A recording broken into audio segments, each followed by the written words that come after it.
If you don't even sit there from the beginning and understand the opportunities that private equity, and we all have an understanding of roughly what that investment that LIV has put into, or the PIF has put into it. It's not my position to give the number, but there is a significant amount of money put in. So if that money was in for LIV, but it was also in for golf. But if you're not going to sit down there and understand that, and if you create a beachhead right from the beginning, that creates problems. You have just clicked on something that has been a long time coming. The final betrayal of Greg Norman is finally revealed. And trust me, it is not what most people expected. This is not just a story about golf. It is a story about pride, power, and a man who had everything, then watched it all fall apart, one burned bridge at a time. How does the most powerful outsider in the sport become the guy everyone quietly stopped calling? I am James, and this is Golf Relived. If this video is hitting right, do us a favor and give it some hype. You will see the hype button right below this video. Tap it, and let the algorithm know this story deserves to be heard. May 2026. Greg Norman, the great white shark, is approaching his 75th birthday. The financial backers who handed him $5 billion in a dream have quietly packed their bags and walked away from golf entirely. Norman has been stripped of his executive power. He has been replaced as chief executive officer. He is locked out of the major championships he spent a lifetime chasing. He is not getting invited to the social circles of his former peers. He is, in every meaningful sense of the word, alone. The man who launched a revolution against professional golf is standing in the rubble of that revolution with nobody beside him. To understand how this happened, you need to go back. You need to understand the world Norman came from, the world he wanted to break, and the exact choices he made that turned a legendary story from a triumph into a cautionary tale. The PGA Tour was not just a golf league. It was built on values its founders took seriously. The history, the charitable model, the brotherhood between players. These were not marketing slogans.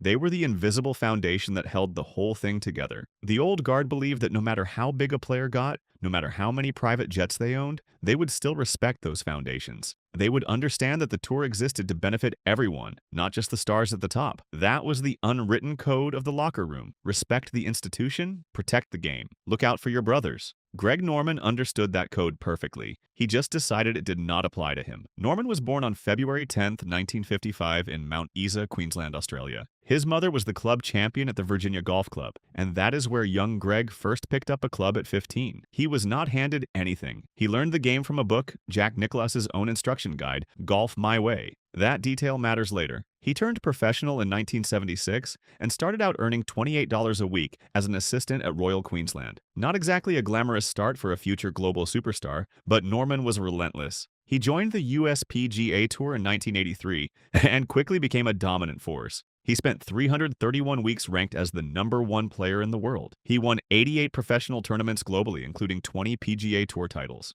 He won the Open Championship in 1986 and again in 1993. He was the first player in history to surpass $10 million in career earnings and was named PGA Tour Player of the Year in 1995. By any measure, Greg Norman was one of the greatest golfers to ever walk the planet. His energy was electric. His charisma was real. He brought a global audience to the sport and made golf feel bigger than it ever had before. But underneath all that success, something was eating at him. For all the titles and the fame, Norman never quite felt accepted by the established legends of the game. He craved peer recognition that went beyond trophies. He was the outsider, the Australian with the swagger and the bleached hair that made the old guard uncomfortable. And they let him know it, sometimes with silence, sometimes with subtle exclusion. That hunger for respect, that wound that never fully healed, is the emotional engine behind everything that followed. The first real crack appeared on November 17, 1994. Norman gathered the game's top players at Sherwood Country Club during the Shark Shootout. He had a plan he called the World Golf Tour. 8 big-purse global events, 40-player fields, guaranteed money, a $600,000 winner's share, a $1 million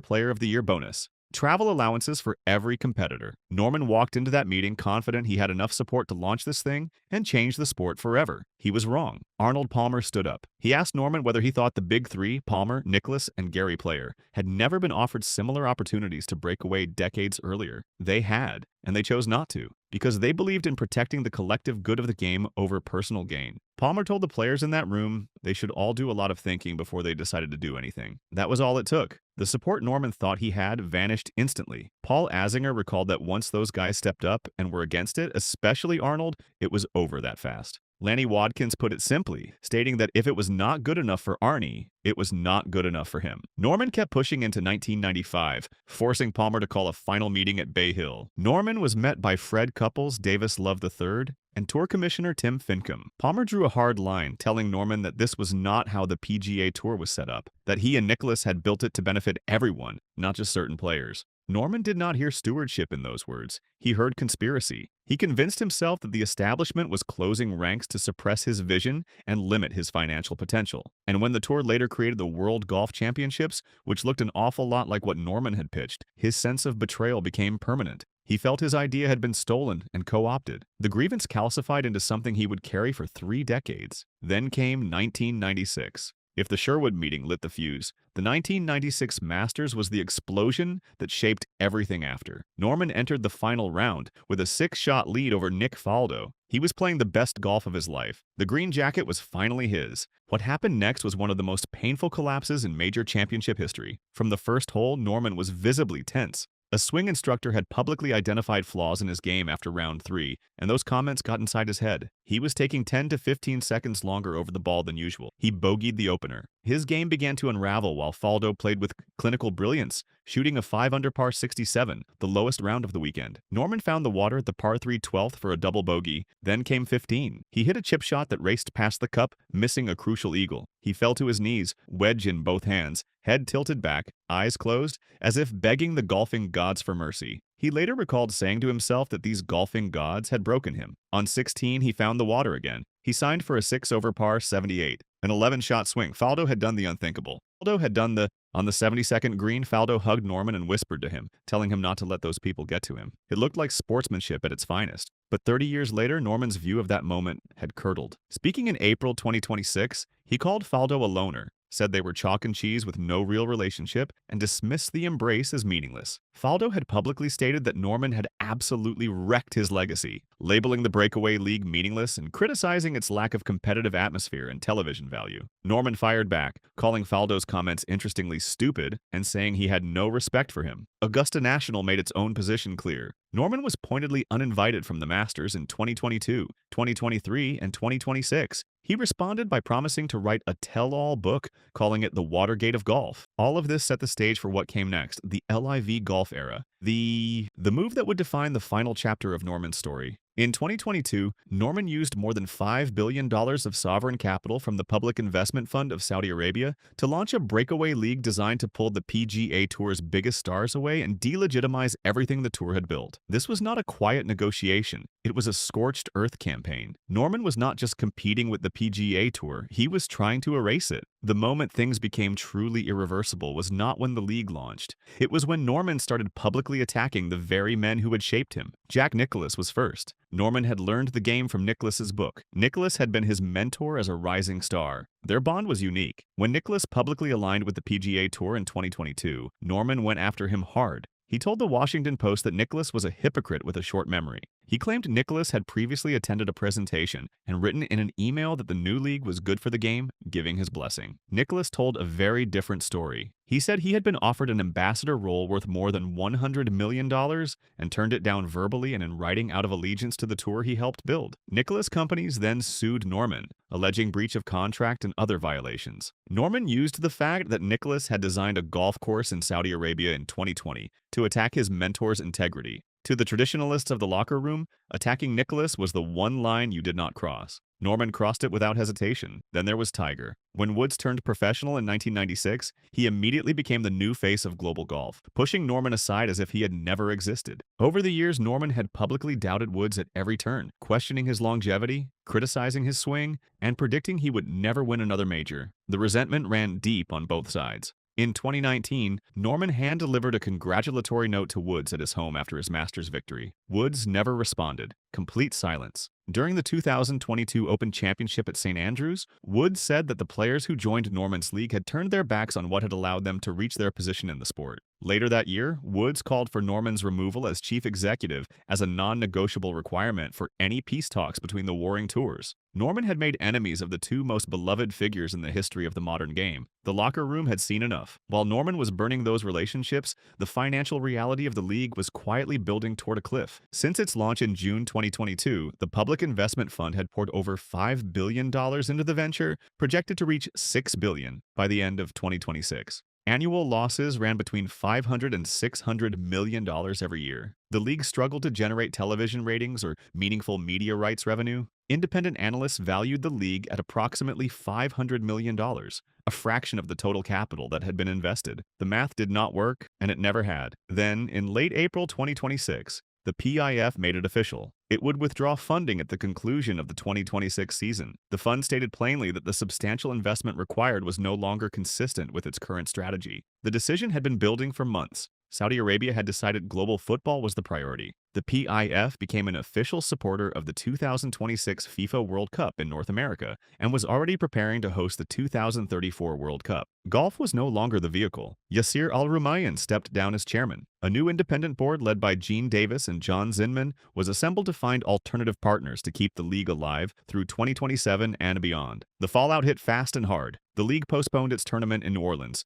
originally set for June 25, 2026. Louisiana had committed a $7 million incentive package to host the event. A clawback provision was triggered. The league had already received $3,200,000 from that package. $2 million had gone towards City Park course upgrades, which the state kept. The league was required to repay $1,200,000 directly back to Louisiana. The remaining $4 million was forfeited entirely. CEO Scott O'Neill sent an email to employees promising the 2026 season would continue at full throttle. But in television interviews, he admitted he would have to work like crazy to keep things going. The schedule gap left players without a competitive event to prepare for the Open at Royal Birkdale, beginning July 16th. Players suddenly found themselves scrambling with no clear path forward. Returning to the PGA Tour was far harder than hoped. The tour refused to renew the returning member program that had offered major champions a performance-based pathway back. Instead, returning players were sorted into punitive categories. Those who had joined the antitrust lawsuit against the tour, including Bryson DeChambeau, faced intense scrutiny. DeChambeau expressed hesitation about returning, citing the tour's restrictive policies around his YouTube channel. Jon Rahm remained locked in a rigid contract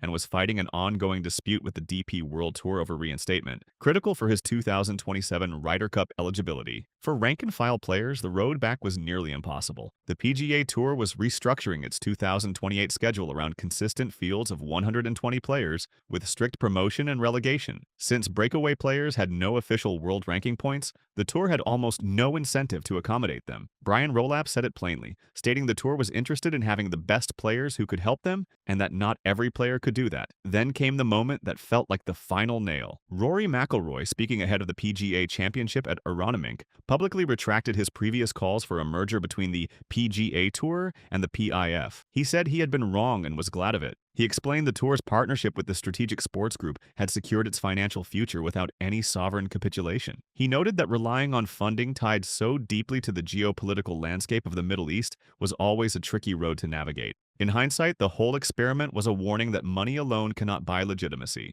McIlroy also revealed that he and other insiders had heard rumors of the PIF exit as early as March and April, months before most of the league's players were told a thing. He shared a story about his close friend Ricky, who caddied for Tom McKibben on the breakaway circuit. When McIlroy asked Ricky about the rumors, Ricky said everything seemed fine over there. The players had no idea what was coming. McIlroy reflected that it felt like the rug had been pulled from under their feet. But he added without cruelty that this was the risk those guys had chosen to take. So here we are right now, May 2026. The great white shark, approaching 75, stands in a place he never imagined. The executive title is gone. The Masters invitations are gone. The calls from old friends are gone. The sovereign billions are gone. The most powerful outsider in golf history became the most isolated man in the sport. Norman framed everything as a personal war. He fought Palmer. He fought Nicklaus. He fought Tiger. He fought the institution that made him famous, and he forced every single person in the golf world to pick a side. The players chose, the legends chose, the fans chose, they chose the sport. But that is not the complete picture of Greg Norman, and it would not be fair to leave it there. The man who became so bitter was also once something truly special. He was the shark who made Sunday afternoons feel electric. He was the outsider from Queensland who brought global eyes to a sport that desperately needed them. Those 331 weeks at #1 were real. Those 2 Open championships were real. That playing legacy cannot be taken away no matter what came after. The tragedy is not that Greg Norman was a great golfer. The tragedy is that being great was never quite enough for him. He wanted to be something more, and in chasing that, he lost the one thing he already had. If this story hit home for you, smash that like button and subscribe to Golf Relived for more deep dives into the moments